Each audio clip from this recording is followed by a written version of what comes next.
Welcome sa Tinagalog Novela. Dito, matutunghayan mo ang mga kwentong puno ng misteryo, kilig, at matinding eksena.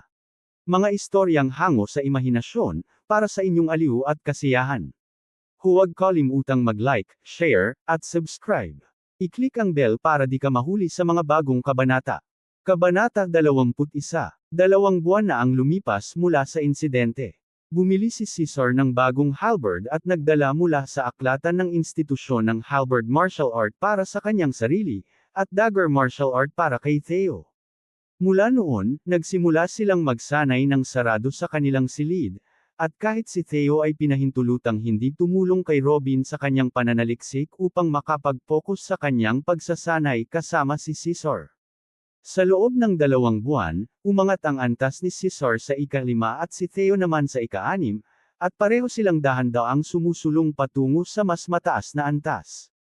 Ngunit ang tunay na pag-unlad ay nakamit ni Robin, hindi dahil siya ang nasa tuktok ng ika-3 antas kahit nakatutok sa kanyang pananaliksik, kundi dahil halos tapos na niya ang komposisyon ng perfect pattern of fire.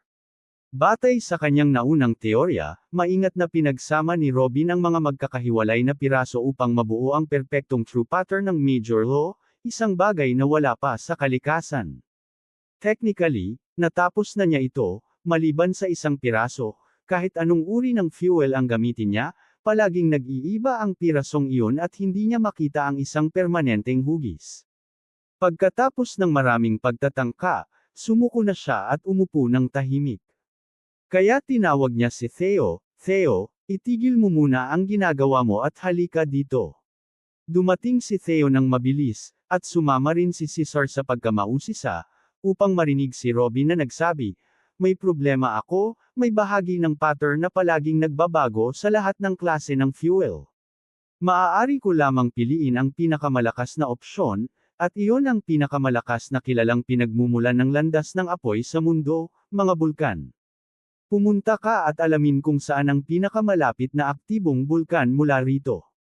Pupunta ako doon ngayon, at sasamahan mo ako." "Hey, anong ginagawa mo dyan, gago? Bumalik ka sa pagsasanay mo." Kinuha ni Robin ang isang burning bone at inihagis ito kay Caesar na sinusubukang tumakas, ngunit ang paghagis ay napakatumpak at sa wakas ay tumama sa kanyang puwitan. Gitling gitling gitling. At talagang naglakbay sila sa parehong araw patungo sa isang aktibong bulkan na matatagpuan sa isang maliit na kabundukan 70 milya mula sa lungsod. Malayo ito, ngunit dahil sa kasalukuyang antas ng pagsasanay ni Robin at ang kanyang opisyal na ID, nakarating siya bago lumubog ang araw kinabukasan. Tumingin sa malawak na crater at sa malapot na likido na sumasabog sa loob nito, namangha siya, "Wow, medyo mahaba na ang buhay ko, pero ito ang unang pagkakataon na nakakita ako ng bulkan, nakakabighani." Si Theo, na nakatayo sa likod niya na may malaking bag sa likod, ay umikot ang mga mata na para bang sinasabi, "Ilang taon ka na ba? Hindi ka pa nga 13. Pagkatapos ay umupo upang magpahinga mula sa mahabang paglalakbay at nagsimulang isipin kung paano maghahanda ng tolda at hapunan. Ngunit isang tingin lang, nascan ni Robin ang kumpletong pattern of fire sa bulkan, nakita ang nawawalang piraso, iginuhit ito sa isang scroll, inilagay sa bag at tapik sa balikat si Theo, "Tayo na, uuwi na tayo. Diyos ko, kaka-rating lang natin, hayaan mo kaming magpahinga." Napapanika si Theo at itinuro ang kanyang mga paa. Naunawaan ito ni Robin. "Anong klaseng bodyguard ka? Halika, bawat minuto ay mahalaga."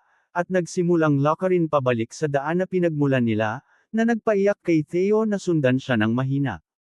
Gitling gitling gitling. Sa loob ng isa pang araw, nakabalik sila sa House 207, at diretso pumasok si Robin sa kanyang silid at inutusan ang dalawa na huwag siyang istorbohin kahit ano paman. Nais niyang simulan ang paggawa ng low cultivation technique ngayon. Sisibakan niya ang kumpletong pattern ng Major Heavenly Law of Fire at isusulat ito bilang malinaw na gabay para kay Caesar.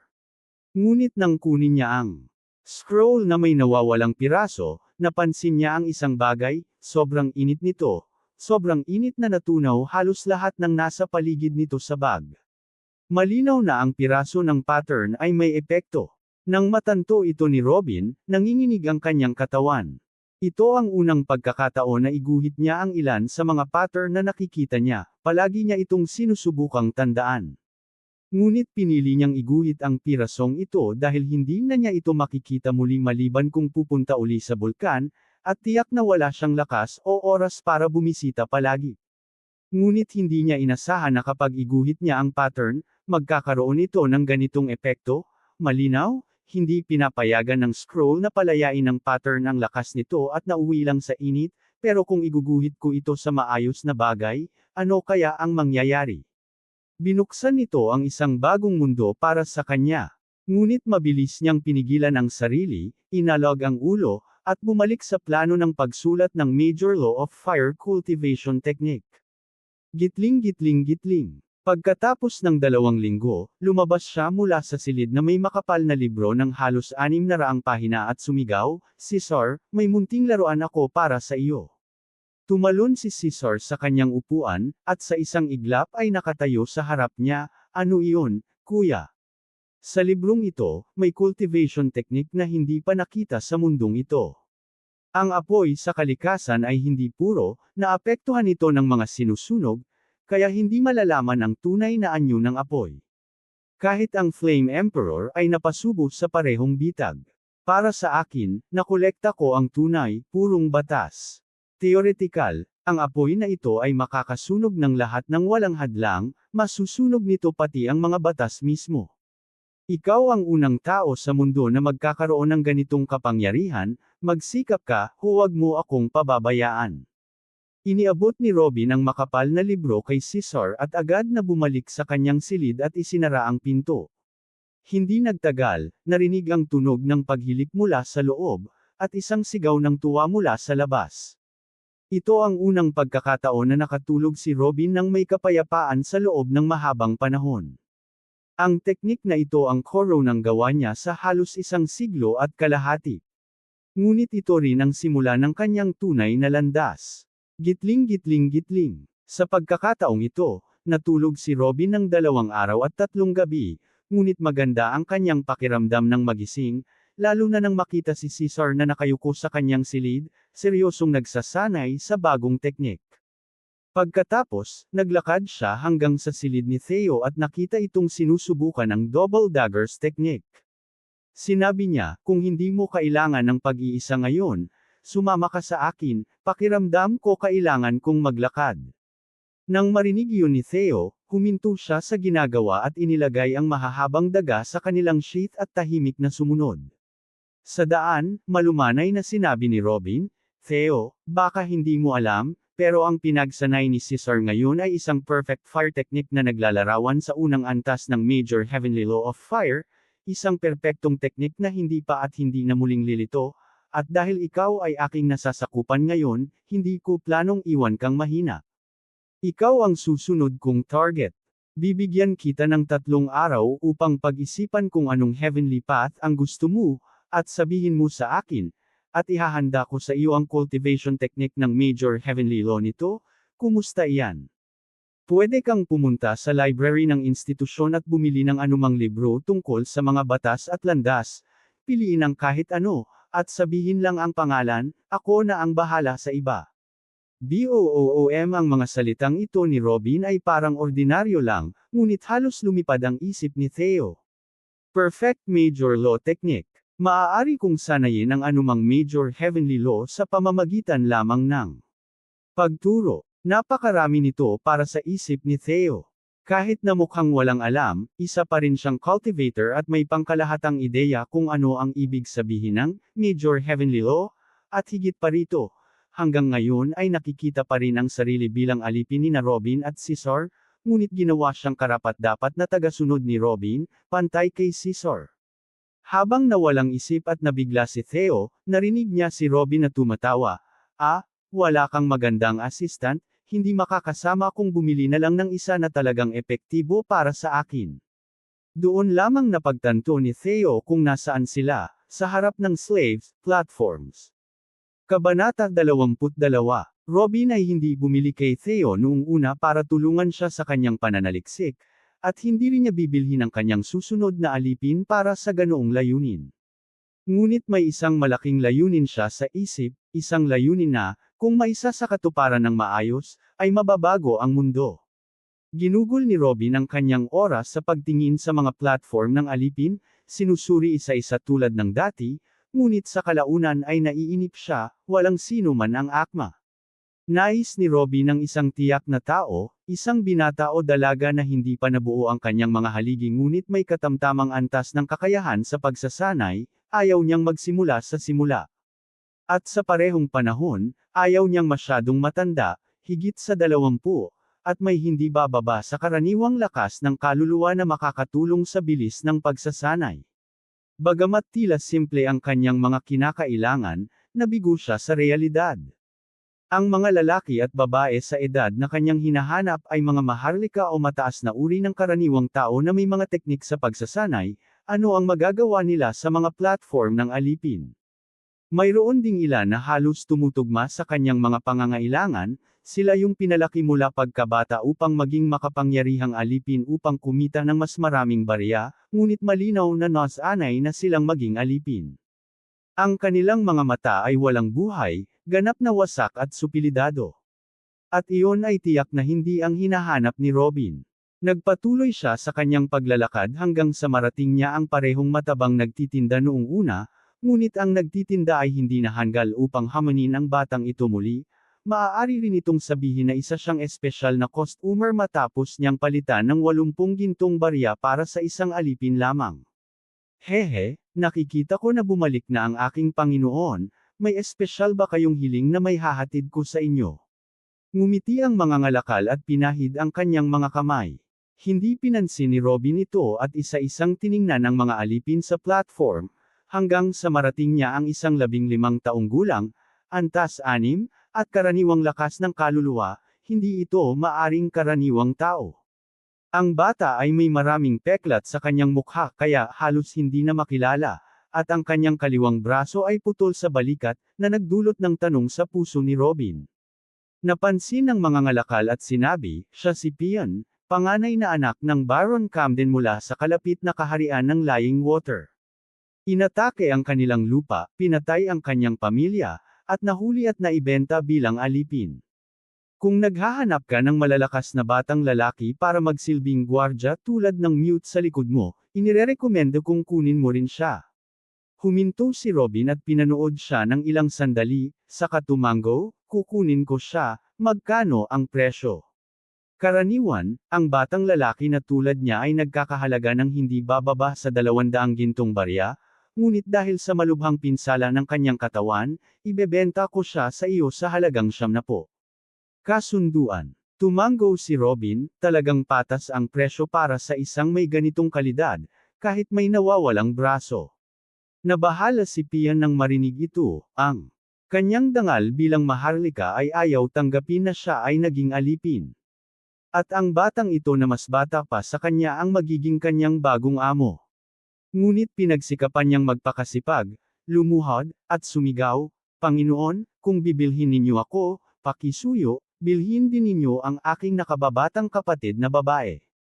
Hahatiin ko ang aking pagkain sa kanya at kahit maliit na lugar na ibibigay ninyo sa amin para matulugan, hindi na makakaabala, at babayaran ko rin ang kanyang halaga kung bibigyan ninyo ako ng pagkakataon, siya lang ang dahilan kung bakit hindi ko pinipiling wakasan ang aking buhay. Naghintay si Robin hanggang sa matapos niya, saka tinanong ang mga ngalakal, nasaan ang nakababatang kapatid na babae niya. Natuwa ang mga ngalakal, na lahat ng alipin ay nagbebenta ng ganito sa isa't isa. Saka sinabi, isa siyang batang babae, mga 8 taong gulang at halos pangalawang antas pa lamang sa pagsasanay ng enerhiya. Nasa bodega pa siya ngayon, kung nais ninyo, maaari ko siyang dalhin upang makita ninyo. 4 na taon pa lamang. Dalhin mo siya upang makita kung sulit siyang bilhin, sabi ni Robin habang tinitingnan ang iba pang alipin sa entablado. Pagkalipas ng 10 minuto, isa sa mga gwardya ng mga ngalakal ang dinala ang batang babae sa kanyang kamay. Napakaganda at banayad niya, may malalaking inosenteng mata, sinuman ang makakakita ay mapapamahal sa kanya. Tiningnan din siya ni Robin ng ilang sandali, ngunit hindi dahil sa kanyang kagandahan, kundi sa lakas ng kanyang kaluluwa.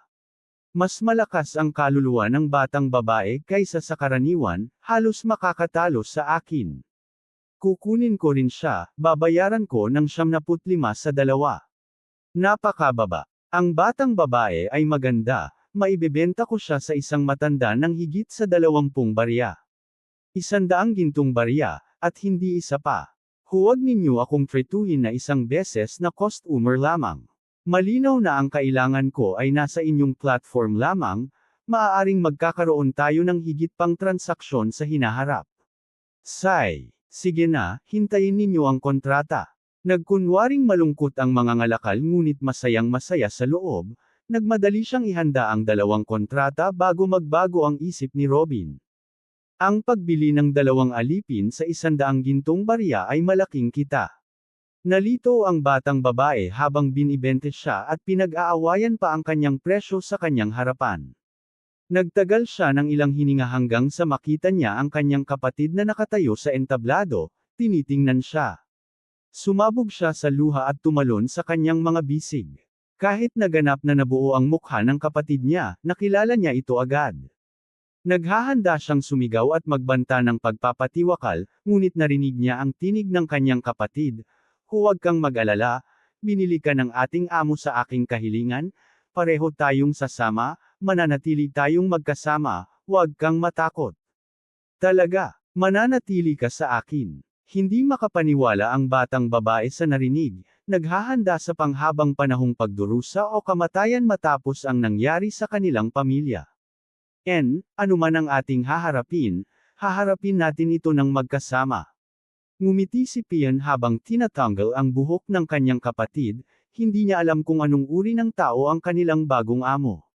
Saka narinig ng dalawa ang tinig ni Robin, halika, magpatuloy kayo sa inyong bagong tahanan, sabi ni Robin habang tinatanggap ang 2 kontrata mula sa matabang mga ngalakal at binayaran ang pera. Kabanata 23. Nakaraang kabanata, susunod na kabanata. Gitling. Noong araw na iyon, dinala ni Theo si Pian para mamili ng damit at mga pangangailangan para sa kanya at sa kanyang kapatid na babae. Sa pagkakataong iyon, hindi nagpahirap si Pian kay Theo, kontento na siya sa kahit anong ibibigay at hindi humiling ng espesyal na bagay. Unti-unti niyang tinatanggap ang kanyang bagong realidad bilang isang alipin, natatakot na baka hindi na masiyahan ang kanyang bagong amo kung siya'y magiging sobra sa hiling. Ngunit may isa siyang partikular na hiling, isang murang maskara para takpan ang kanyang disfigured na mukha. At nakuha niya ang gusto niya. Binigyan siya ni Theo ng itim na tela na maskara na natatago ang buong mukha maliban sa kanyang mga mata na puno ng lungkot at kalupitan. Pagkatapos, panahon na para pumili ng bagong sandata. Ang pangunahing sandata ni Pian ay broadsword, ngunit ito ay hindi na posible matapos niyang mawalan ng kaliwang kamay sa laban. Ngunit ang kanyang susunod na pagpipilian ay halata at mabilis niyang nahanap ito, isang magaan na espada na may maikling hawakan, perpekto para sa paggamit ng isang kamay. Pagkatapos, dinala siya ni Theo sa aklatan ng institusyon para bilhan siya ng isang martial art na magtuturo sa kanya ng teknik sa magaan na espada. Pagpasok nila, pumili si Pian habang si Theo ay naghihintay sa malapit ng pinto, tila wala sa isip. Patuloy na umuukit sa isip ni Theo ang mga salita ni Robin mula pa kaninang umaga, magagawa kaya niyang mag-aral ng major law. Tulad ng mga emperador at kanilang mga dinastiya. Halos wala pang 6 na buwan mula nang maging hubad na alipin siya sa plataporma ng mga alipin, at ngayon ay mayroon na siyang ganitong pagkakataon. Napakaganda para maging totoo. Nagpatuloy siya sa kanyang pag-iisip hanggang sa marinig niya ang pagpitik ng daliri ni Pian sa tabi niya. Lumipas ang 2 araw ng mabilis na parang isang kisap mata. Si Robin ay personal na nagturo sa maliit na babae ng energy cultivation technique at sinimulang ituro sa kanya ang maliliit na bagay na talagang gusto niya, tulad ng pagguhit. Bagaman medyo mahigpit siya sa pagtuturo ng pagguhit at hindi ito naiintindihan ng bata, lalo na sa pagiging eksakto sa pagguhit ng mga bilog at kurba, hindi ito alintana ng bata, masaya pa rin siya. Gitling. Theo, halika, sigaw ni Robin. Si Theo, na abala sa pagtuturo kay Pia ng bagong metodo ng training, ay lumapit sa kanya. Tiningnan niya si Robin na naghihintay ng kanyang utos, na nagsabi habang nagguguhit kasama si Zora. Natapos na ang 3 araw na deadline, nakapagdesisyon ka na ba kung aling landas ang gusto mo? Tumango si Theo. Subukan mong ituro o ipaliwanag ito sa sarili mong paraan. Grabe, dapat simulan ko ng turuan kang magsulat. Nag-atubili si Theo bago lumapit sa malapit na kandila at hinaypan ito. Extinguishing law. Pero minor law lang ito, nagulat si Robin. Umiling si Theo ng mabilis at itinuro ang paligid ng silid. Ang ibig mong sabihin, ang kadiliman. Mabigat na tumango si Theo. Kadiliman, sa tingin ko hindi masyadong mataas ang kakayahan sa labanan ng major law ng landas na ito, sigurado ka ba? Tahimik si Theo sandali at muling tumango. Mukhang naapektuhan ng pamumuhay sa Dark Ruins ang iyong karakter, sige, tingnan natin kung ano ang magagawa ko. Tumango si Robin at nagsimulang magplano kung paano i-extract ang major law ng kadiliman para kay Theo. Kuya Robin, pwede ko turuan si Brother Theo magsulat kung gusto mo, masigla at mahiyain na sabi ni Zora. Bilang anak ng Baron, mataas ang kalidad ng kanyang edukasyon at tiyak na higit pa sa simpleng pagbabasa at pagsulat ang kanyang alam, gusto niyang makatulong para magustuhan siya ng kanyang bagong amo. Hinaplos ni Robin ang kanyang ulo at tumawa, haha, ayos din yun, makakatulong sa akin. Pero tandaan, ang pinakamahalaga ay ang lessons sa pagguhit, pwede mo siyang turuan sa iyong libreng oras. Guhit na naman. Nagulat si Zora. Sa wakas may mahalaga siyang pwedeng gawin, ngunit ang kanyang bagong amo ay patuloy pa rin sa paglalaro ng kulay kasama siya. Nakakagulat ito. Pero masaya rin siya, tila hindi naman ganoon kasama ang kanyang buhay gaya ng inaasahan niya. Gitling. Lumipas ang 8 buwan ng mabilis, 2 buwan na lang bago ang itinakdang laban. Si Caesar ay patuloy na nakakulong sa kanyang silid sa pag-aaral, ang kanyang pagkain at energy stones ay pinapasok sa ilalim ng pinto araw-araw, at ang tanging paalala ng kanyang presensya ay ang init mula sa loob paminsan-minsan. Pinalakas ni Pian ang kanyang antas sa panahong ito, naabot ang ika-7 antas at nagsimulang lumapit sa ika-8 antas. Samantala, si Theo ay nanatiling mataas sa itaas ng ika-7 antas, halos sumabak sa ika-8 antas anumang oras. Kahit si maliit na si Zora ay umakyat sa itaas ng ika-4 na antas. Si Robin mismo ay umakyat ng antas, ngunit kahit nasa itaas pa rin siya ng ika-5 antas, walang sinumang naglakas loob na maliitin siya. Alam nilang ang lakas ng kanilang amo ay hindi lamang sa kanyang katawan kundi sa kanyang isipan. 1 buwan lang ang nakalipas, nagawa niyang makumplito ang unang antas ng Path of Darkness na ginawa para kay Theo, at ngayon ay ginagawa na niya itong cultivation technique upang maintindihan ito ni Theo. Ito ang major law ng kadiliman.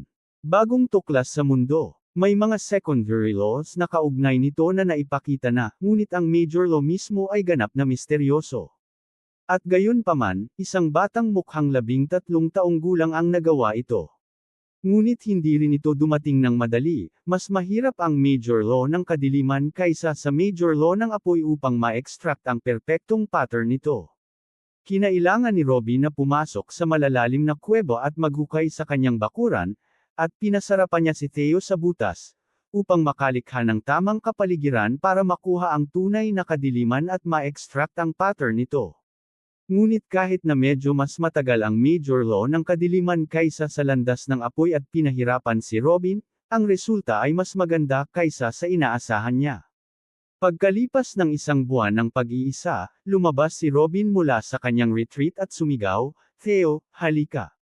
Lumapit si Theo na sabik at natatakot sa kung ano ang maririnig, hanggang sa sinabi ni Robin, "Congrats sa'yo." Sa simula, akala ko ang Law of Darkness ay tungkol lang sa pagtatago sa gabi, pero nakakita ako ng mas malalim. Mga kakayahan tulad ng stealth sa kahit anong oras, swallow abilities, at dark corrosion. Hindi ko alam kung ito ang gusto mong landas, pero maganda ang pagpili mo. Ibinato ni Robin ang isang aklat na may halos 700 pahina sa kanya. Hindi masyadong maganda sa close combat tulad ng landas ng apoy, pero sa tingin ko, perpekto ito kung gusto mong maging assassin. Paalala ni Robin, bago bumalik sa kanyang silid para magpahinga ng ilang araw, iniiwan si Theo sa labas. Kung may makakita sa hitsura at tibok ng puso niya ngayon, at nakita ang laman ng kanyang kamay, iisipin nilang may dalang kahon ng kayamanan siya, hindi lang isang aklat. Ngunit sa katotohanan, ang aklat na ito ay hindi maihahambing sa anumang kayamanan. Kabanata 24.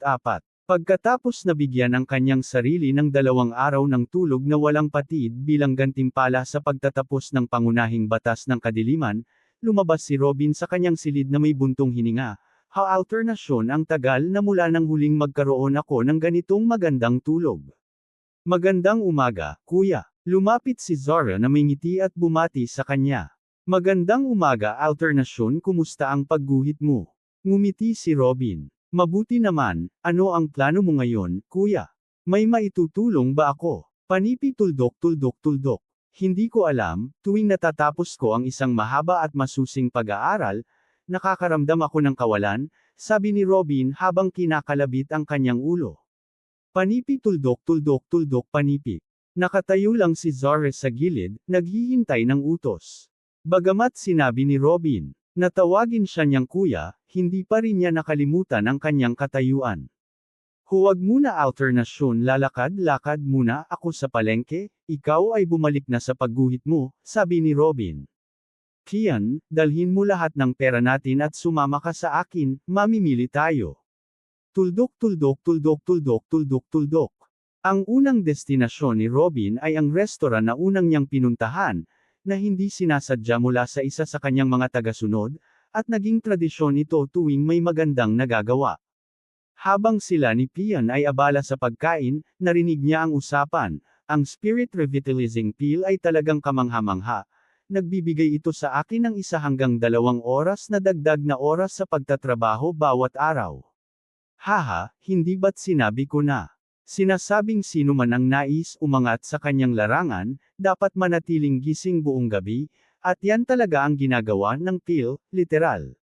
Nililinaw nito ang isipan ng 2 pang oras pagkatapos mo itong inumin, kahit na ikaw ay halos matulog na, mananatiling gising.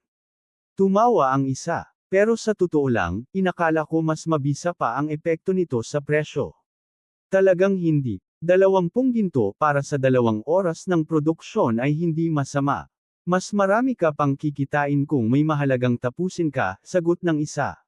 Si Robin, na abala sa pagkain, ay naakit sa usapan at nakinig ng mabuti. Sa isang sulyap, alam niya na ang 2 nagsasalita ay nasa 2 o 3 antas, maaaring ituring na mortal, ngunit dahil kumakain sila sa mamahaling restoran at pinag-uusapan ang ginto ng ganito, tiyak na hindi sila basta-basta. Tiyak na galing sila sa malaking pamilya, ngunit walang talento sa pagsasanay, kaya lumipat sa politika o iba pang sining. Ngunit hindi iyon ang nakatawag ng pansin kay Robin, kundi ang usapan tungkol sa Spirit Revitalizing Pill, at ang mataas na presyo nito. 20 ginto ay halos katumbas ng buwanang allowance niya bilang kabataan ng pamilyang Burton. Aba, nahanap ko na ang susunod kong target. Punas ni Robin ang kanyang kamay at sinabi kay Pian, na punong-puno ng pagkain ang bibig habang sumunod sa kanya. Sa kalsada, tinanong niya kung saan ang pinakamalaking tindahan ng pill sa lungsod at doon diretso siya. Maligayang pagdating, may maitutulong ba ako sa inyo? Sabi ng isa sa mga babae sa pintuan ng magalang. Gusto kong malaman ang tungkol sa Soul Revitalizing Pill, narinig ko mula sa isang kaibigan na napakabisa nito, sagot ni Robin na may ngiti. Magandang pagpili. Ang Spirit Revitalizing Pill ay gawa sa halo ng natural na halamang gamot, at ang pangunahing sangkap nito ay dahon ng ginseng, na may edad na 20 hanggang 30 taon. Lahat ng sangkap ay natural at hindi nakakasama sa pagsasanay o kalusugan ng isip sa hinaharap, paliwanag ng babae ng mahinahon. Tahimik na nagtampo si Robin, syempre hindi ito makakasama, yan lang ay ilang pinulbos na halaman, anong pagkakaiba ng paglunok ng pill at pag-inom ng tsaa? Ahem, paano naman ang epekto nito sa iba't ibang antas ng enerhiya? Tanong ni Robin. Ang pil ay epektibo lalo na hanggang ikatlong antas, nagbibigay ito ng ilang karagdagang oras ng pagtitiis sa antok ng hindi napapagod, at perpekto para sa mga politiko at kabataang nais madagdagan ang oras ng pagsasanay upang mabilis umangat. Para sa ika-4 hanggang ika-6 na antas, kaya na nilang magpuyat ng 2 o 3 araw ng walang problema, kaya hindi gaanong makikinabang ang pil, ngunit nagbibigay pa rin ito ng kailanawan ng isip, na malaking tulong sa pagsulong sa mas mataas na antas. At ang presyo ay 20 ginto kada isa. Maganda, bibili ako ng 10, sabi ni Robin, agad na natuwa ang babae at kumuha ng bote ng 10 pil. Mukhang hindi mahirap ang batang ito na lumapit sa magaganda. Ano pa bang ibang pil na dapat banggitin dito? Tanong ni Robin. Siyempre, may mga pil na nagpapataas ng affinity ng isang tao sa isa sa 500 ng likas na elemento, ganap na natural, tulad ng fire pil na gawa sa halamang may dominanteng apoy mula sa gilid ng bulkan, at iba pa. Ngunit ang problema, medyo mahal ito, 200 ginto kada pil, at ang epekto nito ay bumababa habang tumataas ang antas hanggang halos walang silbi sa ika-11 antas. 200 ginto para lang madagdagan ng kaunti. Sigaw ni Robin. Mas walang silbi pa ito kaysa sa naunang pil. Halimbawa, kakain ako ng halamang may tubig, makikita ko ba ang mga batas sa loob nito? Hindi. Kailangan mo pa rin ang teknik ng ninuno mo. Sa pinakamataas, mapapabilis lang ang pag-unawa sa batas ng teknik ng ilang araw. Mabilis na nakabawi ng composure si Robin. Ano pa? Siyempre, hindi natin makakalimutan ang mga hilang pil. Depende sa kadalisayan at sangkap ng pil, mag-iiba ang epekto at presyo. Halimbawa, ang pinakamababa ay 100 ginto, nagpapabilis ng natural na paggaling ng 20% sa loob ng 5 araw. Ang pinakamahal na meron kami ngayon ay 2,000 ginto, nagpapabilis ng paggaling ng 60% sa loob ng 10 araw, sabi ng babae ng may pride. Ngunit hindi napansin ng babae ang ekspresyon ni Robin na nakatunganga. So technically, binabayaran ng 2,000 ginto para gumaling sa loob ng 6 na araw imbes na 10. Ang mga pil na ito, walang silbi sa kritikal na sitwasyon. Kung may ilang araw akong maghihilom, bakit hindi ko na lang hintayin? Bakit ko gagastusin ang pera sa pil na ganito ang presyo? Mayroon pa ba? Ganap nang nawala ng pag-asa si Robin sa industriyang ito. Marami pang uri ng pil, my lord. Nabanggit ko lang ang ilan na maaaring magustuhan ng tulad ng iyong edad at lakas. May compressed energy pil din ngunit medyo mahal, nagbibigay agad ng enerhiya katumbas ng 1 linggong tuloy-tuloy na pagsasanay. Bumababa ang dami sa mas mataas na antas hanggang sa mawala sa ika-12 antas. Pero malaking tulong ito sa mga malapit ng umangat. Isa na namang walang silbi na pil, magandang ideya pero sino ang makakabili nito kung lagpas ka na sa ika-12 antas? Ngayon lang naintindihan ni Robin kung bakit bihira siyang makakita ng mga pil sa pamilyang Burton o sa institusyon ng Bradley. Sige, salamat sa iyong oras, ito ang iyong resibo. Ibinato ni Robin ang bag ng 200 ginto sa babae, at lumabas na parang absent-minded. Sinusubukang i-proseso ang lahat ng impormasyong iyon at paano ito gagamitin, gusto niyang makarating agad sa bahay. Ang tanging nakatawag pansin sa kanya sa pag-uwi ay isang tindahan na nagbebenta ng bangkay at balat ng mga hayop. Tinuturo ni Robin ang mga red-horned rabbit na nakasabit sa labas, kunin mo ang 10, piliin mo ang pinakamababatang at mataba. Maraming salamat sa pagsubabay kaibigan, kunting suporta lang sa aking munting channel Tinagalog Novela mag-subscribe ka na salamat. Kabanata 25. Nakaraang kabanata. Susunod na kabanata. Lumipas ang isa pang 2 buwan. Ginugol ni Robin ang 2 buwan na iyon, ginugol niya sa pagtuturo ng pagguhit kay Zora, at sa parehong oras ay nagtuturo rin sa kanyang sarili, at ilang retreat para sa pagsasanay at pananaliksik na tumagal ng ilang araw. Sa loob ng 2 buwan, nagawa niyang maabot ang ika-5 antas. Pagkatapos na pumasok si Theo sa isang training na nakasarado tungkol sa pangunahing batas ng langit ng dilim, ang mga responsibilidad ni Pian ay biglang tumaas. Siya ang naging responsable sa pagbibigay ng pagkain, pagbili ng mga supply, at pagkuha ng mga rasyon mula sa treasury. Ngunit nagdulot din ito sa kanya na magsimulang makaramdam ng kaginhawaan sa kanyang bagong tahanan, nang mapagtanto niya na wala namang masamang intensyon ang kanyang master sa kanyang kapatid at maayos siyang tinatrato, napagpasyahan niyang bitawan ang kanyang pag-aalala at maglingkod ng mabuti. Abala si Pian ngayong araw, mas abala kaysa sa normal, at hindi lang siya, ang buong institusyon ay parang nasa ilalim ng matinding presyon, ito na ang ipinangakong araw. Eksaktong 1 taon na ang nakalipas, hinamon ni Remus ang mga tagasunod ng kanilang mortal na kasamahan na si Robin, at doon sumabog si Robin at inihayag na si Lady Mila ang kanyang tagapangalaga at ang kanyang nakababatang kapatid na si Caesar ay haamon kay Remus at sa buong grupo niya pagkatapos ng 1 taon. Anuman ang may kinalaman kay Lady Mila ay mabilis kumalat, at iyon mismo ang nangyari. Pagkatapos may ilang miyembro ng grupong iyon ang nakipagtsismisan at kumalat ang balita sa buong institusyon sa loob ng ilang araw, na siyang pangunahing dahilan kung bakit hindi ginulo si Robin at ang kanyang grupo sa nakaraang taon. Lahat ay nag-aabang ng kinalabasan, gustong malaman kung ano ang mangyayari kapag napatay si Caesar. Siyempre, narinig mismo ni Lady Mila ang nangyari kaagad pagkatapos ng insidente, naglakas loob siyang bumili ng 1 buong taon gamit ang pangalan ko, pero iniisip ba niya na tutulungan ko ang kapatid niya dahil ginamit niya ang pangalan ko sa bagay na ito? Naiinis siya kay Robin noong huling pagkikita nila, sa ilang kadahilanan, naramdaman niya na parang maliit at ignorante na batang babae siya sa harap niya at na pinapaloko siya nito, magiging magandang pagkakataon ito para hamonin siya. Gitling gitling gitling. Knock knock knock.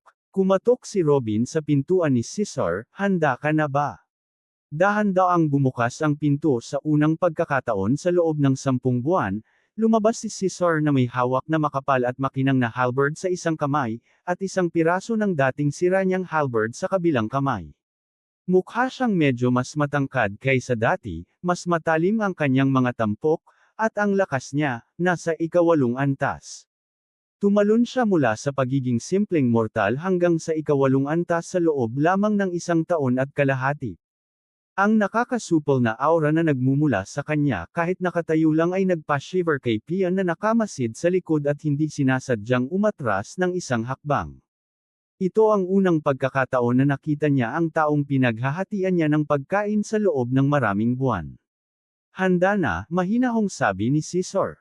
Pinaniniwalaan kung hindi mo ako huhusgahan ng kaiyahiyang paraan, hindi mo huhusgahan ang perpektong pangunahing batas ng langit ng apoy, at hindi mo rin huhusgahan ang iyong sarili. Tumango si Robin at lumabas ng pinto, kasunod si Caesar at Pian, iniwan si Theo sa kanyang pag-iisa at si Zara sa kanyang pagguhit. Sa pangunahing plaza ng institusyon ay may bilog na entablado na may diameter na humigit kumulang 50 metro at napapaligiran ng mga upuan na kayang maglaman ng halos 1,000 tao. Dito ipinapakita ng mga propesor ang kanilang mga friendly fight upang higit pang ipakita ang kanilang mga teknik sa mga estudyante, at paminsan-minsan ay dumadalo mismo ang pinuno ng institusyon para magbigay ng lecture. At syempre, ginagamit din ito para sa mga labanan ng mga estudyante.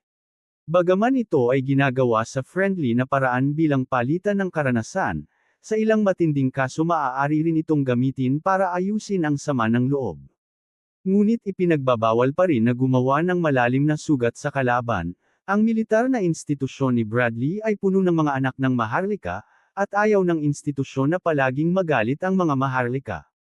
Maliban kung may pirmahang kontrata ang dalawang partido na sasang-ayon sa anumang pinsala at ito ay inihayag bago ang laban, sa kasong ito, hindi mananagot ang institusyon at manunood na lang sa gilid. Araw-araw ay may tiyagang naghihintay ang pinuno ng institusyon ng liham mula kay Lady Mila upang pigilan ang laban, ngunit wala siyang natanggap. Nagpadala pa siya ng isang gwardya ilang araw na ang nakalipas para itanong ang opinyon niya, at ang sagot nito, hindi pa humihingi ng buhay ang batang iyon. Hintayin mo lang hanggang halos mawala ng bahagi ng katawan o mamatay ang kanyang kapatid, saka mo pipigilan ang laban. At naroon sila, ilang minuto na lang, at wala pang ibang mensahe mula kay Lady Mila. Ipinadala niya lamang ang kanyang tiyuhin na si Brown para masubaybayan ang nangyayari sa kanyang ngalan, at inanyayahan siya ng pinuno ng institusyon na umupo sa mga upuan ng karangalan, malapit sa entablado para makialam sa anumang sandali. Nagsimulang punuin ng mga propesor, estudyante, at maging ng ilang gwardya at alipin ang mga upuan hanggang halos wala ng bakanteng pwesto. Isa pang propesor ang kumuha ng lugar sa gitna ng entablado bilang referee, hawak ang kontrata ng pagsang-ayon na isuko ang pananagutan ng institusyon sa laban. Ngayon, wala nang kulang maliban sa mga kalahok. Haha, karangalan kung dumalo ang lahat ng kapwa-disipulo at iginagalang na mga propesor upang masaksihan ang aking simpleng laban. Ipinapangako kung hindi kayo mabibigo. Pumasok si Remus at sumigaw ng malakas, nakakuha ng atensyon ng madla, ngunit natagpuan niya ang kumpletong katahimikan, hindi ang reaksyon na inaasahan niya, na nagalit sa kanya. Alam kong nais ninyong makita kung darating si Lady Mila ngayong araw at hindi ninyo iniintindi ang laban mismo, ngunit huwag naman ipakita ng malinaw. Sa likod niya ay naglalakad ang 4 na kabataang lalaki at 3 babae, lahat miyembro ng grupong hinamon ni Robin noong araw na iyon, anak ng mataas na ranggong maharlika, ang pinakamababang antas ay anak ng Baron. Umupo ang 8 ito sa entablado at naghintay sa hamon, bagaman tila kalmado sila, malayo ito sa katotohanan. Ang paggamit ng pangalan ni Lady Mila sa isang mababang antas na duelo tulad nito ay hindi maganda. Nais nilang tapusin agad si Caesar, at bumalik sa kanilang ginagawa. Haha, mukhang magsisimula na ang laban, dumating na ang batang si Robin kasama ang kapatid. Sabi ng propesor sa entablado nang makita ang grupong 3 ni Robin papunta sa entablado, ngunit agad na natigil ang salita niya. Tinitigan siya ni Uncle Brown at ng pinuno ng institusyon ng may hindi makapaniwala na tingin. Napansin na ito ng lahat ng propesor, at kahit ang pinakamakapangyarihang estudyante ay namutla sa pagkagulat, ano ba ang nangyayari? Isa sa mga medyo mahina sa stance ay hindi maintindihan ang reaksyon at nagtanong sa nakatatandang katabi, Kuya, bakit kayo lahat nagulat? Nakatuon pa rin ang nakatatanda kay Caesar at mabagal na sagot, si Caesar, nasa 8 antas na. Ang mga salitang iyon ay umalingaw sa tahimik na stance parang sindi ng bomba. Paano siya nakarating sa 8 antas? Alam naman ng lahat na mortal lang siya noong pumasok sa institusyon 1 taon at kalahati na ang nakalipas. 8 na sa loob ng 1 taon at kalahati. Halimaw, grabe, mali pala ang paraan ko ng pagsasanay all this time. Sandali. 8 antas sa edad na 13, hindi ba mas mabilis ito kaysa kay Mrs.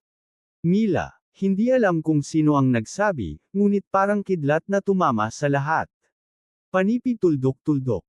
Pero nagsasanay si Lady Mila mula sa edad na 2, samantalang si Caesar ay mortal lang 1 taon at kalahati na ang nakalipas, sinabi ng isang tao ang nasa isip ng lahat. Sunod-sunod ang mga tinig, kahit ang ilang propesor ay tumayo upang subukang unawain ang nangyayari, kahit si Robin ay nasa 5 antas, kahanga-hanga rin ang bilis niya. Ngunit agad itong naisantabi, kumpara kay Caesar na umakyat sa 8 antas, si Robin ay tila basura na lang. Sa gitna ng sigawan at pagtatanong, itinaas ni Caesar ang kanyang halberd at pinabagsak ito sa lupa. Nagdulot ng katahimikan sa madla, pagkatapos tumalon siya sa entablado na may bagong halberd sa kamay, nakatayo sa gitna, nagpapalabas ng sepresang aura na nagpagulat sa lahat. Ang aura na ito ay hindi dapat nanggaling sa isang taong nasa 8 antas. Mahinang sabi ng isang propesor habang nanginginig ang ulo. Aking Diyos, nasasaksihan ba natin ang kapanganakan ng isang ganap na henyo?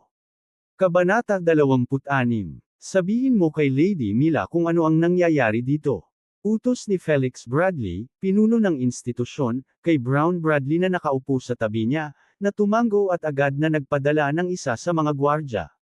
Si Caesar, na nakatayo sa entablado sa gitna ng kumpletong katahimikan, itinaas ang kanyang halberd patungo kay Remus at sinabi ang isang salita, lumapit. Gising ang salita si Remus, na hindi pa rin ganap na nakaka-recover. Akala mo ba dahil nakapasok ka sa 8 antas, karapat-dapat ka nang makipaglaban sa akin? Ang antas ng enerhiya ay hindi lahat. Mabilis kang nag-level up at malinaw na kulang ka sa aktwal na karanasan sa labanan, ang kakayahan mong lumaban ay hindi sapat para talunin ang isang nasa ika-6 na antas. Lumapit at subukan natin ang mga sinabi mo, tugon ni Caesar na may tuwid na mukha. Masyado mong pinapahalagahan ang sarili mo. Kapatid kong si Remus, ako na ang bahala, wawasakin ko ang mukha niya. Isa sa mga kabataan sa ika-8 antas ay hindi na nakatiis. Oo, puntahan mo at patayin mo ang gago para sa akin. Hinaplos ni Remus ang balikat ng kanyang kaibigan. Tumalon ang kabataan sa entablado para harapin si Caesar at idineklara, kung hindi kita matatalo sa loob ng 5 atake, babaguhin ko ang aking dakilang pangalan, Bori. Wala akong pakialam sa pangalan mo, ilalagay ko ang buhay ko sa linya sa kontrata, pero kailangan mong bayaran ako ng 5,000 gintong barya kung ako ang manalo, aabala ka ba? Matapang na sagot ni Caesar, at naaliw siya nang makita ang lalaking ito na tumatalon sa harapan niya, dumating na mismo ang madaling pera. Nag-ante si Bori ng ilang segundo bago sabihin, sang-ayon ako. Hindi maliit ang pastahan na ito, ang 5,000 gintong barya ay itinuturing na malaking halaga kahit para sa isang maharlikang inapo. Nag-ante ang tagapamagitan ng kaunti hanggang sa idagdag ang sinabi sa kontrata, pinirmahan ng 2 panig sa harap ng lahat, at pagkatapos ay tumalon sa dulo ng ring at sumigaw, simulan. Nagbago ang mukha ni Caesar mula sa pagiging walang emosyon tungo sa isang malupit na ngiti at malayang pinakawalan ang kanyang aura. Halika, mahal kong 5,000 gintong barya, ipakita mo kung paano mo ako matatalo sa 5 atake. Naramdaman ni Bori na lumalaki ang katawan ni Caesar, parang siya ay isang kuneho na nakaharap sa isang leon. Ang tunay na aura at intensyon sa labanan ni Caesar, na kanyang nakalap sa loob ng higit 26 na taon na namumuhay sa gitna ng mga hayop, ay tumagos sa kanyang puso. Nagsimulang kamuhian niya ang sarili dahil siya ang nagpasya na umatake muna, ngunit pinagsikapan niya, sumigaw ng malakas, at lumapit na may nakapoint na espada kay Caesar. Umiling si Caesar nang makita ito at itinaas ang kanyang halberd gamit ang isang kamay, naghintay hanggang ang lapit ni Bori ay nasa kanyang abot, at BOOOOOOOM. Isang puting liwanag ang kumislap sandali nang tumama ang halberd ni Caesar, sa sandaling iyon, ang halberd na napapalibutan ng puti ay hinati ang malapad na espada sa dalawa at nagpatuloy sa entablado, nag-iwan ng 5 centimeters na hiwa, at sa magkabilang gilid ay may sunog na marka. Bago pa namalaya ni Bori ang nangyari, isang suntok ang dumating mula sa wala at tumama sa kanyang ilong, na nagpagulong sa kanyang mukha bago siya naitulak palabas ng ring. Katahimikan, ganap na katahimikan, ito ba ay labanan ng magkapantay? Parang, nilalaro ng mandirigma ang isang bata. At ano ang nangyari sa nakakatakot na atake ng halberd? Ang nahating entablado at ang puting apoy na tahimik na naglalagablab ay nag-iwan ng malalim na impresyon sa lahat.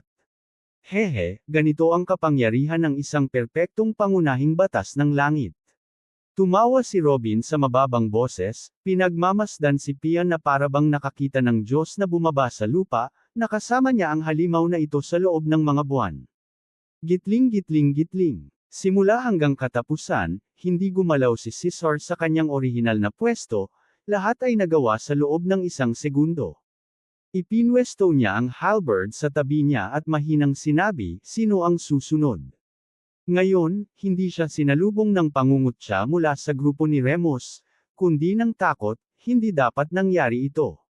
Siguradong lahat sila na ito ay magiging isang panliligalig na labanan ng malakas laban sa mahina, ngunit hindi dapat sila ang mahina. Plano nila ay pahinain at hamakin siya sa entablado hanggang sa dumating si Lady Mila, tapos humingi ng paumanhin, at samantalahin ang pagkakataon na makausap ang isang alamat tulad niya. At kung hindi darating si Lady Mila, papatayin sana nila siya dahil sa takot na dulot ng kanyang kasinungalingan sa loob ng 1 taon, ngunit ngayon. Kailangan pa ba niya si Lady Mila? Shit! Hindi ako makakatakas sa harap ng isang tao na 2 antas ang mas mababa at mas bata sa akin, hindi ko na maiaangat ang ulo ko sa harap ng iba.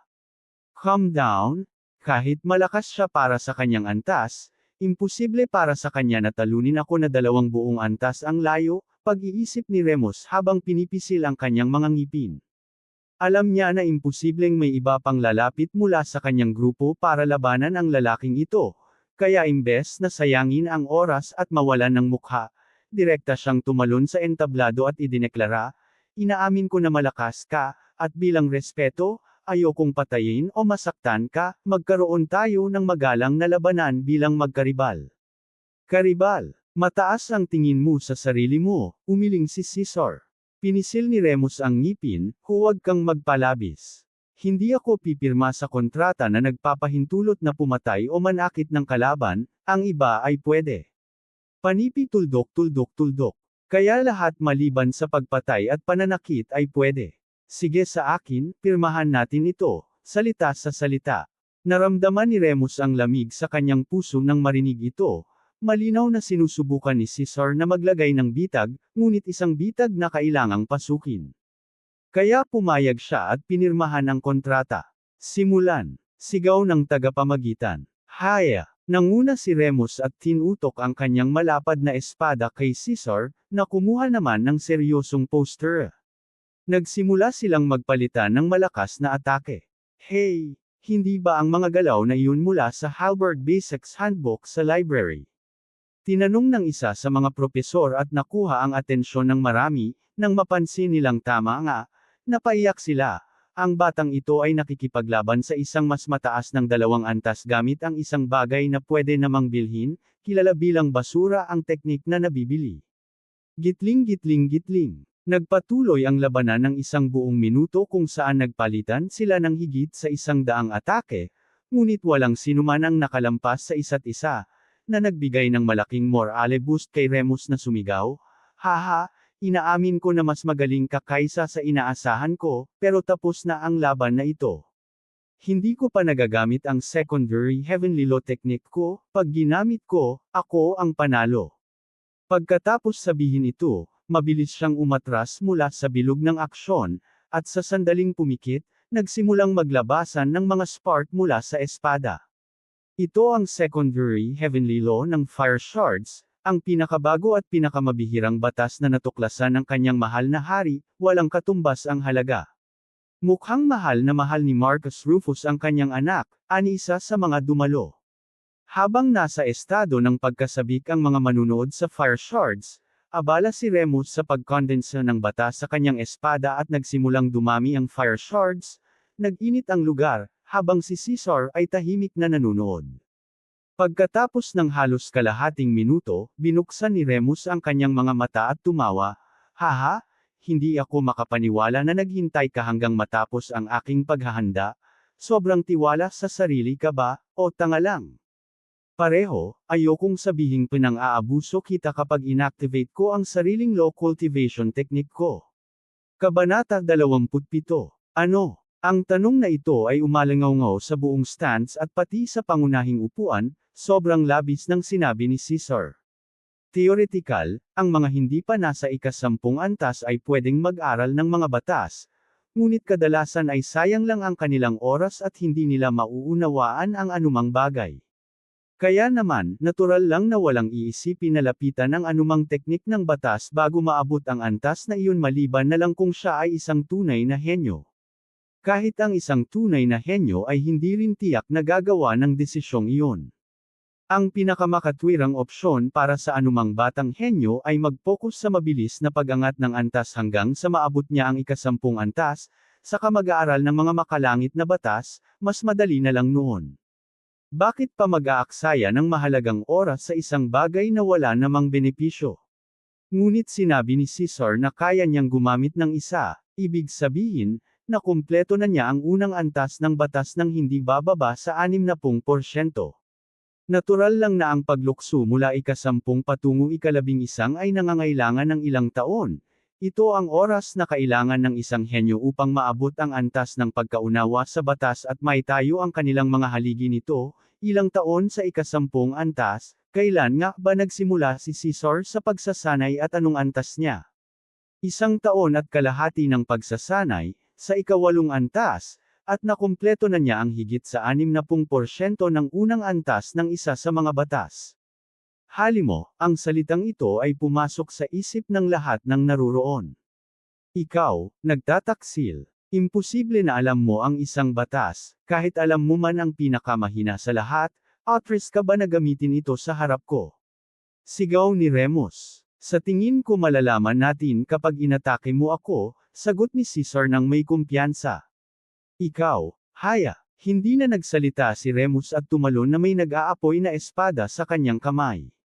Hindi na itinago ni Caesar ang kanyang lakas, itinaas niya ang kanyang halberd at isang matinding puting apoy ang lumabas mula rito, bumuo ng bilog na 2 metro ang diameter. Sa isang kisap mata, sinunog ng puting apoy ang lahat sa paligid ng bilog, ang maliliit na bato, mga tiles, pati ang hangin mismo. Pagkatapos ay nagsimulang umakyat sa halberd hanggang bumuo ng puting takip sa kanya, saka umakyat sa talim at tahimik na nanatili rito, parang kandila. Ang biglaang tanawin ay nagulat ang lahat ng naroroon, ito ang parehong liwanag na lumitaw sa hampas na nagwagi kay Bori, ngunit napakabilis na hindi nila maintindihan, kahit ngayon na nakatingin pa rin sila sa kanya, hindi pa rin nila maintindihan kung ano ito. Pinakanagulat si Remus mismo, ngunit pinagsikapan niyang manggahas at nagpatuloy sa kanyang sigaw, bumaba ng buong lakas. Hindi binaygo ni Caesar ang banggaan ngayong pagkakataon at hinato din ang halberd ng buong lakas. Boom! Ang banggaan ng 2 sandata ay nagpadala ng shockwave sa stands, ang init ng alon ay sobrang taas na kinailangang intervene ng referee at maglagay ng energy barrier upang tulungan ang mga mahihina na estudyante. Ang banggaan ay tumagal ng 3 segundo, ngunit para kay Remus, parang 3 oras ito. Ang kanyang espada, natutunaw. Isa ito sa pinakamagagandang espada na pwede ng isang batang noble tulad niya, ngunit ang kakaibang puting liwanag ay nagpakita ng senyales ng pagtunaw sa loob lamang ng 3 segundo.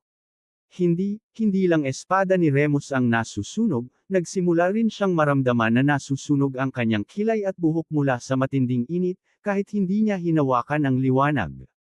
Paano ito posible? Siya mismo ay nagsasanay ng maliit na batas ng landas ng apoy, paano pwede siyang maapektuhan ng init ng ganito?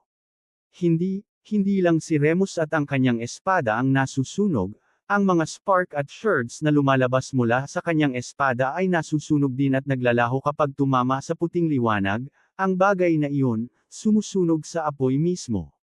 Imposible, sigaw ni Remus at sinubukang umatras ng mabilis.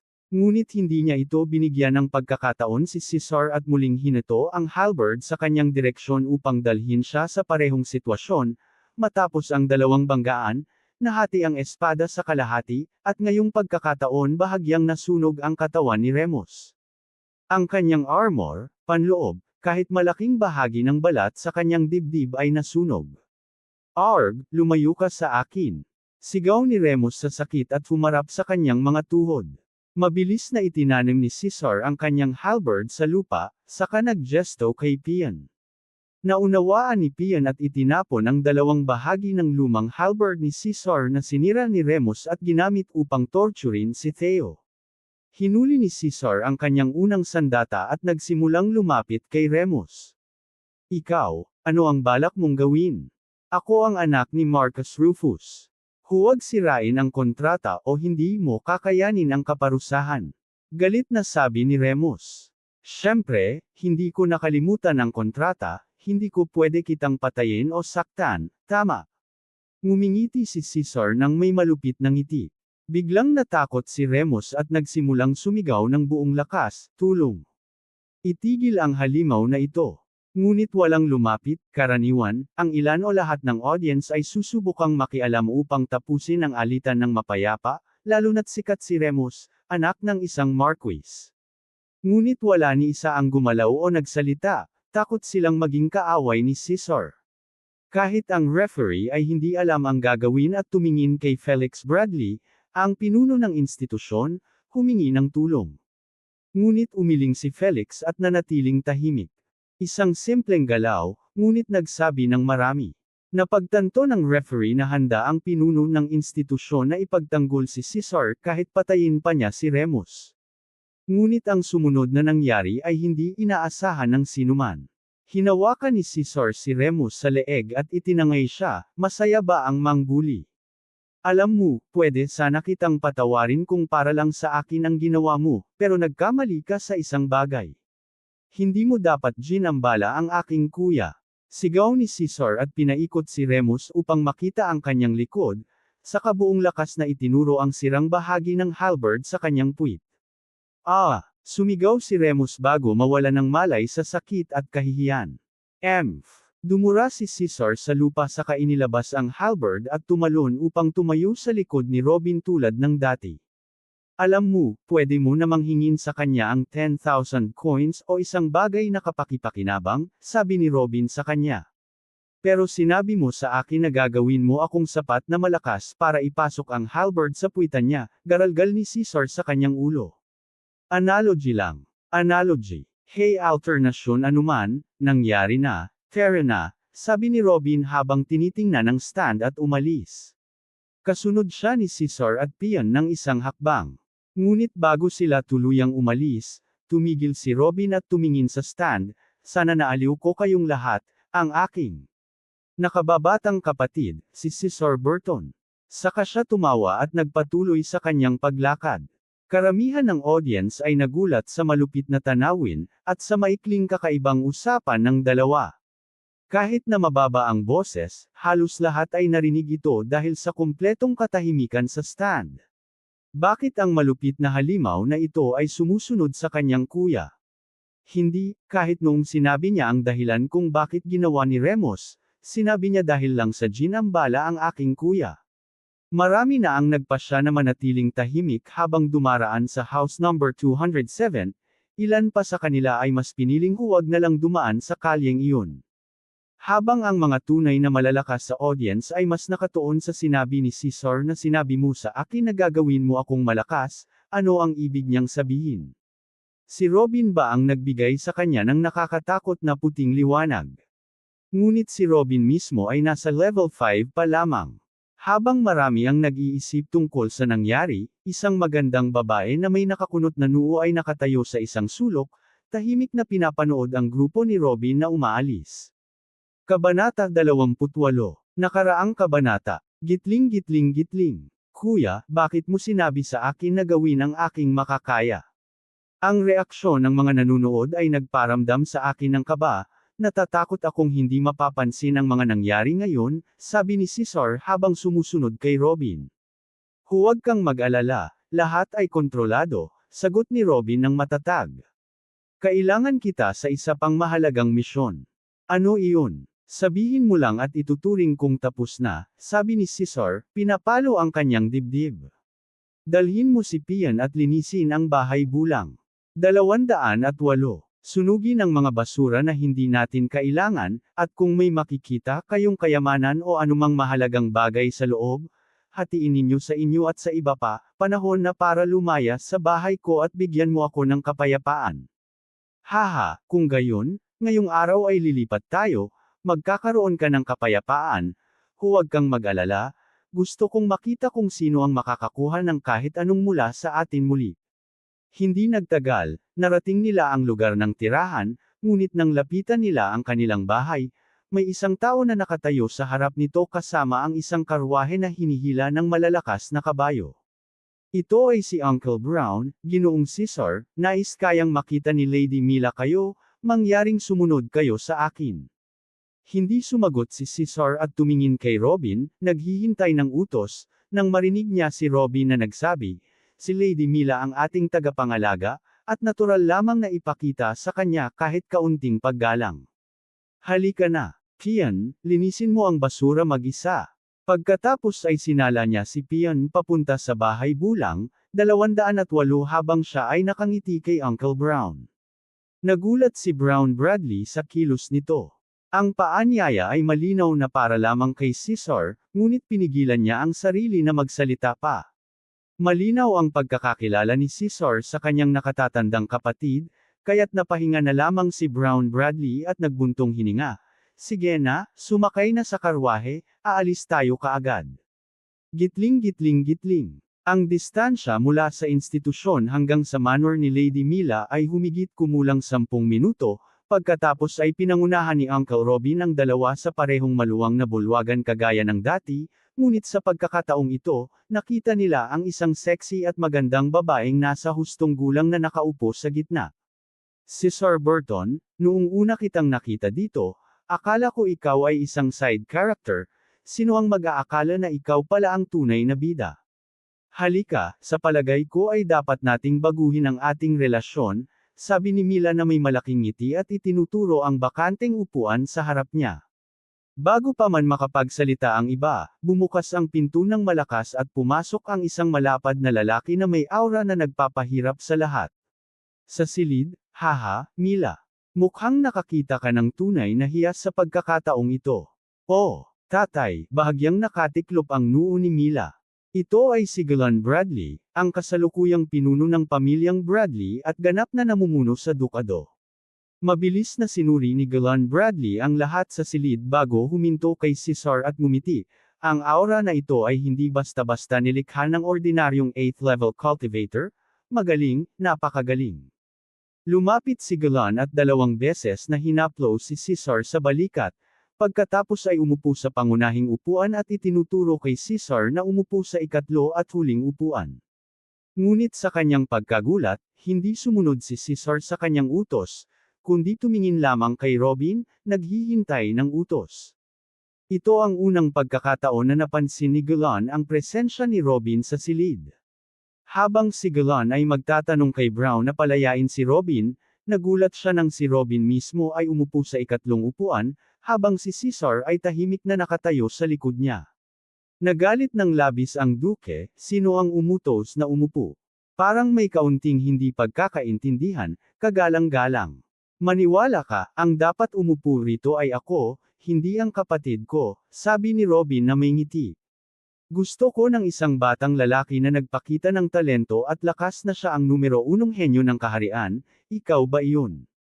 Sagot ni Glenn ng may sarkastikong tono. Kung hindi dahil kay Caesar, tinamaan na sana niya si Robin. Hindi, pero ginawa ko siya. Anong ibig mong sabihin? Kagalang-galang, tiyak maraming trabaho ang iyong ginagawa, kaya't magpakatapat tayo. Ang dahilan kung bakit inimbitahan tayo ni Lady Mila rito at ang dahilan kung bakit ka mismo dumating, ay hindi para makilala ang batang henyo, kundi para makuha ang detalye mula kay Caesar sa laban, tama ba? Hey alternasyon, mahina ka pero hindi ka bobo? Oo, gusto ko ang puting kandila, o ano man iyon. Pero hindi mo ito makukuha. At sino ka ba para sabihing ano ang maaari o hindi ko magawa? Glenn ay sumigaw, ang batang ito ay tunay na mapanghamon. Ako, isang baliw na siyentipiko, marahil, ngunit hindi ako taga-kalsada. Ako ay anak ng pamilyang Burton ng Dukado ng Alton. Pumasok si Mila, huwag mong gamitin ang card na iyon. Hindi man lang alam ng iyong pamilya na narito ka. Kung mabuti ang relasyon mo sa kanila, bakit ka humingi ng kanlungan? Tumawa si Glenn sa galit, ha? Hahaha, tinatakot mo ba ako sa isang pamilyang halos may earldom lamang? Naiintindihan mo ba ang pagkakaiba ng Duke at Earl? Para sagutin muna ang tanong mo, Lady Mila. Higit sa 1,000 tao ang nakakita sa nagawa ni Caesar at narinig ang kanyang pangalan ng malakas, ang nangyari ngayon ay mabilis nakakalat. Hindi ko isinasantabi na marahil narinig na rin ng pamilya Burton ang pangalan ni Caesar habang nag-uusap tayo rito. At kung bakit ako dumating rito at hindi direktang bumalik sa pamilya, hindi dahil may galit kami, kundi dahil ayaw kong maging sakdal ng sinuman. Pero nasa kamay namin ka na ngayon. Mata ni Mila ay kumipot, malinaw na hindi pa rin niya naiintindihan ang punto ni Robin. Hindi, aking ginang, marahil ilang oras lang ang nakalipas ay nasa kamay ninyo ako, ngunit hindi na ngayon, hindi matapos kumalat ang pangalan ng aking pinakamalaking tagumpay si Sir Burton. Ano ang Duke at Earl? Ipinakita ni Caesar ang walang kapantay na talento, kahit ang isang bobo ay alam na si Caesar ay tiyak na magiging isang sage.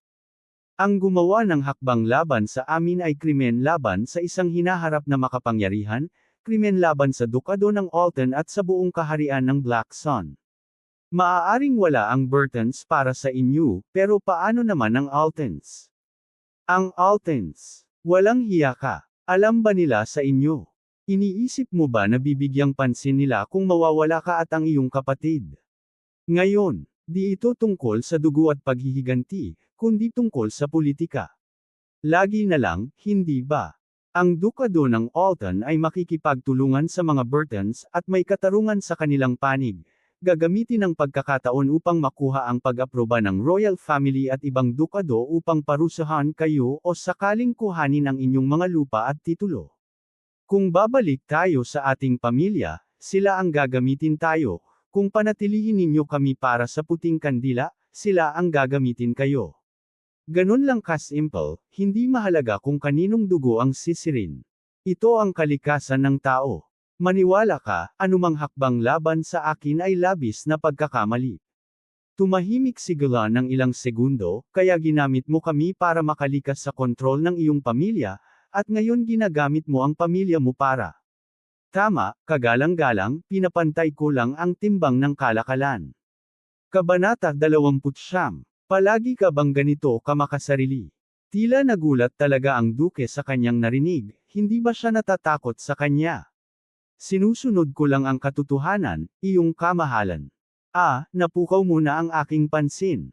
Sabi mo hindi kita matitinag, pero sabay na kailangan mo rin akong pantayin sa laban para sa iyong pamilya, paano mo balak gawin iyon? Hindi kita uupuan sa aking kondangan, bibigyan ng 200 coins bawat buwan, o ilalagay ang sarili ko sa delikadong sitwasyon sa Duchy ng Alton nang walang kapalit. Maaari rin kitang patayin o ipasa sa mga Alton kapalit ng benepisyo. Iyan ang gusto kong marinig, ngayon maaari na tayong mag-usap, ngumiti si Robin at umasa, mayroon akong isang bagay na gusto mo. Haha, anong meron ka, 13 taong gulang, na wala ang duke na ito. Huwag mong kalimutan, nandito ka para kunin ang white candle technique, huwag mo akong maliitin, may kaakibat itong kapangyarihan, seryoso niyang sinabi. Hindi ka talaga nakakatawa, di ba? Sabihin mo na lang kung ano pa ang meron ka.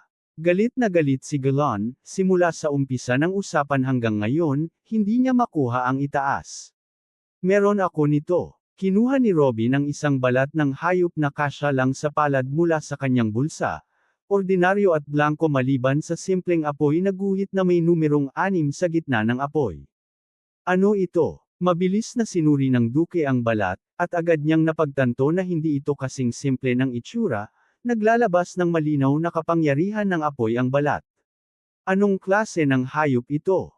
Oh, balat lang ng red rabbit iyon, makikita sa marami sa anumang beast zone, sagot ni Robin ng casual. Paano posible na ang balat lang ng red rabbit ay may ganitong lakas?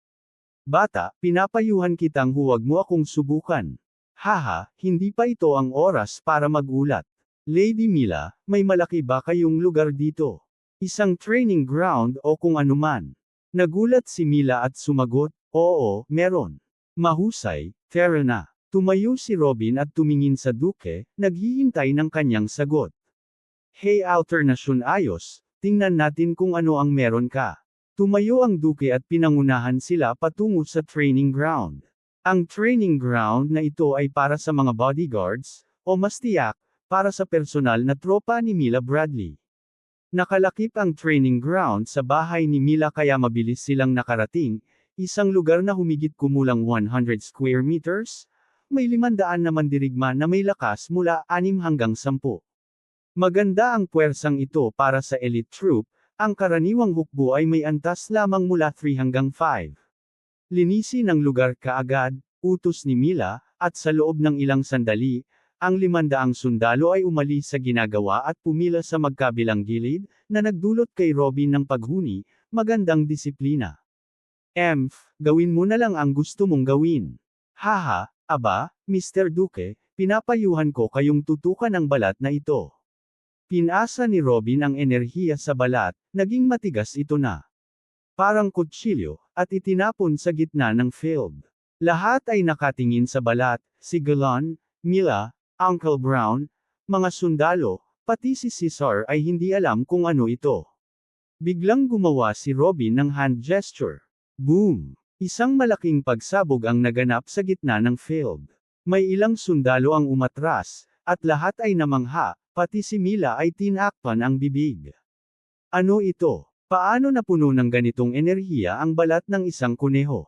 Maaaring ikumpara ang pagsabog sa buong atake ng isang taong nasa ika-6 na antas. Pero ang nasa ika-6 na antas ay hindi makakagamit ng mga batas para umatake. Tama ka, at mas malaki pa ang pinsalang dulot kaysa sa kayang gawin ng isang ika-6 na antas. Tama, isang balat lang ay maaaring makapatay o makasugat ng seryoso sa higit sa 20 sundalo sabay-sabay. Yumalulong sina Uncle Brown, mga senior official, at mga elite army commander sa training area. Ano man ang nakita natin, bago ito sa mundo, tama ka, tila ikaw nga ang lumikha ng white candle. Pero, paano mo naiisip na sapat ang balat na ito para makipagpalat sa akin ng white candle technique? Kahit nakakaiba at bago, ang pagsabog ay katumbas lang ng buong atake ng isang ika-6 na antas, sabi ng Duke habang pilit pinipigilan ang excitement. Ano man ang kinalabasan ng pulong ngayong araw, nakita niyang parang nakatuklas siya ng ginto. Biglang parang tinamaan siya ng kidlat, maliban na lang. Tila nakuha mo na ang ideya, hindi ka naman basta Duke, tama, kaya kung gumawa ng ganitong balat sa dami. Maari mo itong ibenta sa mga anak ng maraming maharlika o gamitin para palakasin ang hukbo at palawakin ang lupain, kahit anong gawin mo dito, mas maraming pakinabang kaysa sa makuha ang white candle technique lamang. Nagsimulang kumislap ang mga mata ng Duke. Ang dami ng posibleng gamit, kung maipapasa ang 50 balat sa isang 18th level na tagapagsanay, ano ang mangyayari? Nakita niya si Robin gumawa ng gesture bago sumabog ang balat, maaari ba itong gamitin sa ambush? Ang mga posibilidad ay nagpasiklab sa isip ng Duke at ang dugo sa kanyang katawan ay damaloy ng mabilis, pati ang buhok sa kanyang katawan ay tumayo. Nakita niya ang maliwanag na kinabukasan para sa kanyang duchy. Ilang piraso ang maibibigay mo sa akin bawat buwan at magkano ang gastos sa paggawa? Maaari kitang bigyan ng 100 balat bawat buwan, ang presyo ay 20 gold coins bawat isa.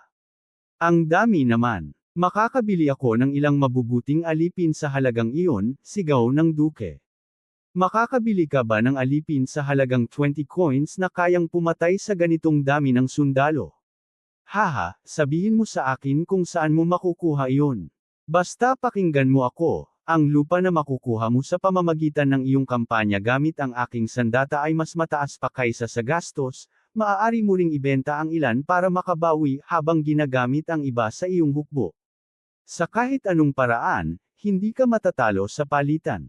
Paano ko ipapaliwanag ang biglaang paglabas ng mga balat na ito sa royal family?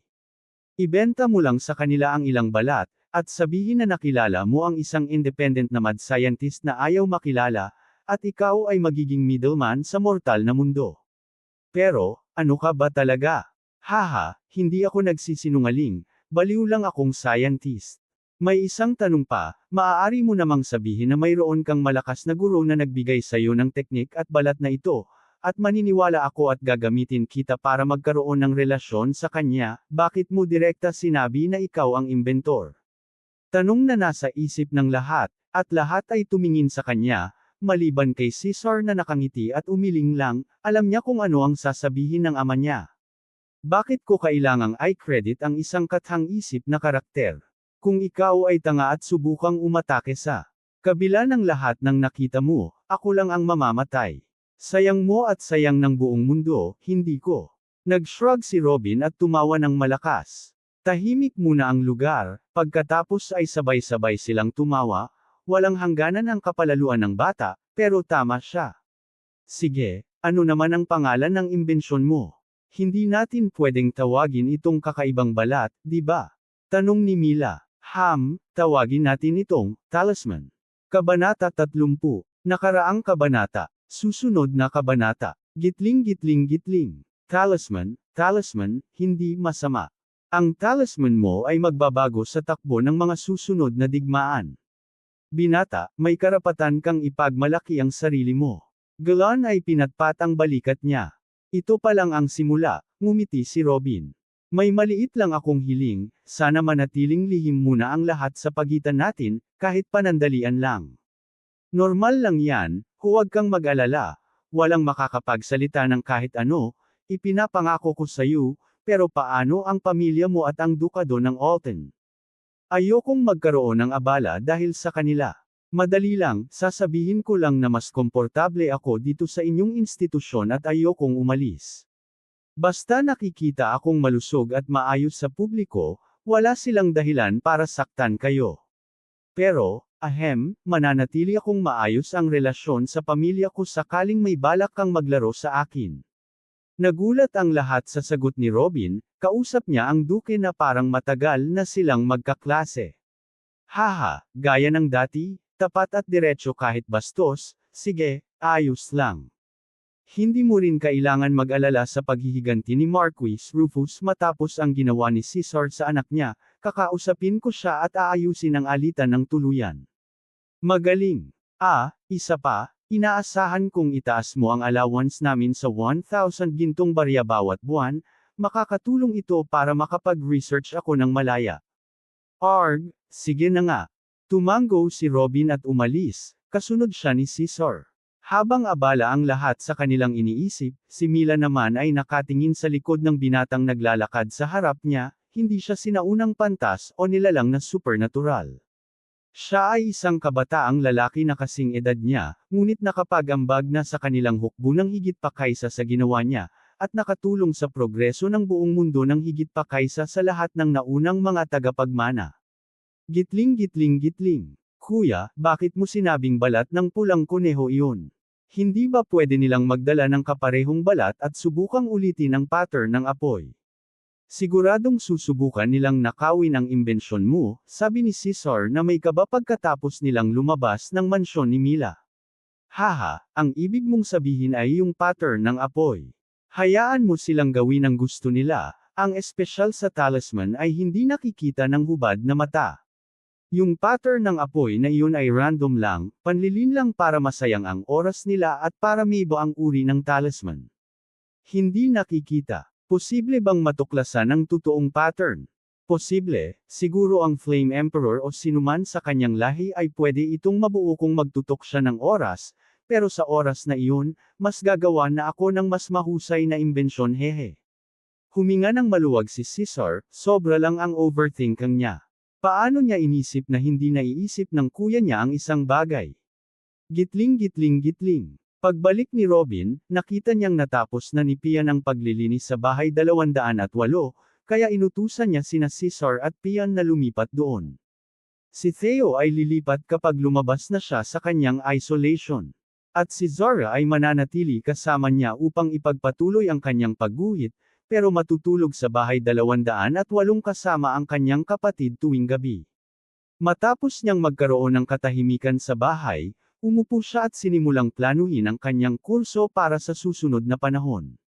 Pinag-igsi ng mga pangyayari ngayong araw ang kanyang schedule, at ang dating plano niyang manatiling tahimik ay hindi na posible, lalo na pagkatapos lumitaw ang mga talisman sa unang labanan. Matapos mag-isip ng kaunti at ayusin ang kanyang mga alagad, nagdesisyon siyang simulan ang pagguhit ng mga talisman na kailangan niya para sa buwang ito.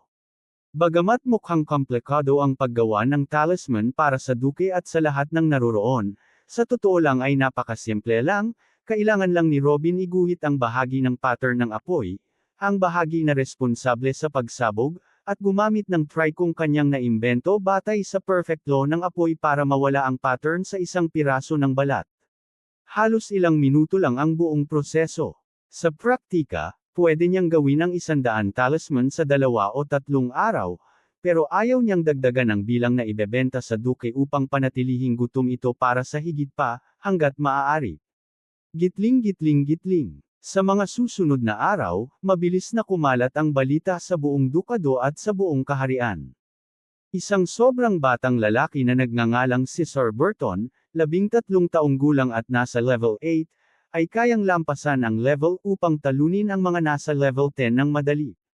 Ang edad, kasama ang mataas na level at kakilakilabot na lakas sa labanan, ay nagbigay kay Caesar ng aura ng misteryo at prestihiyo, siya ang numero 1 henyo sa kabataan ng kaharian. Hindi, siya ang pinakamahusay sa nakaraang 2 siglo kahit pahigit pa kay Lady Mila Bradley. Pagkatapos, lumabas ang isa pang balita na yumanig sa buong kaharian, na kumpirma na si Caesar ay mortal lamang 1 taon at kalahati ang nakalipas. Kung sapat na ang mga unang katangian niya para maging ganap na henyo, ang impormasyong ito ay gumawa sa kanya ng buhay na alamat. Nagsimula ang mga kakaibang sabi-sabi at alamat tungkol sa kanya, habang siya ay natutulog at humihilik sa bahay bulang. 208. Habang nangyayari ito sa Dukado ng Alton. Alam mo ba, narinig mo ba, ina ni si Sir Burton ay isang diyosa at ang ama niya ay demonyo. Huwag kang mang-uusap ng kalokohan. Narinig ko, 5 taon siyang nagdadalang tao at pinalaki siya sa dugo ng hayop imbes na gatas. Talaga? Hoy, sino nagsabi tungkol kay Burton? Anong pinag-uusapan niyo? Hindi mo ba narinig, kuya? May lalaking nagngangalang si Sir Burton na lumabas sa Dukado ng Bradley, alamat siya. Alam mo ba, may isang nasa level 10 na hominin siya, at siya'y medyo mas malakas lang kaysa mortal, at ang ginawa niya. Nagtakda siya ng petsa ng laban sa loob ng 1 taon, 1 taon lang. Sa labanan, ipinakita niya ang napakabilis na cultivation at walang katulad na kakayahan sa pakikipaglaban, tinalo ang kalaban sa napakagiting na paraan at itinulak ang bakal na tungkod sa kanyang puwit sa harap ng lahat. Haha, kamangha-mangha siya. Lahat ay naindek, hindi mauubusan ng kwento sa mahabang panahon. Wala ni isa ang napansin na ang lalaking nagtanong tungkol sa apelyidong Burton ay nawala na. Ang pangalan ng lalaking iyon ay Jule Burton. At ang narinig niya ay napakahalagang balita na kailangan niyang iparating sa mga nakatatanda ng pamilya agad. Please subscribe Tinagalog Novela, libre lang yan kaibigan, konting suporta lang, maraming salamat po.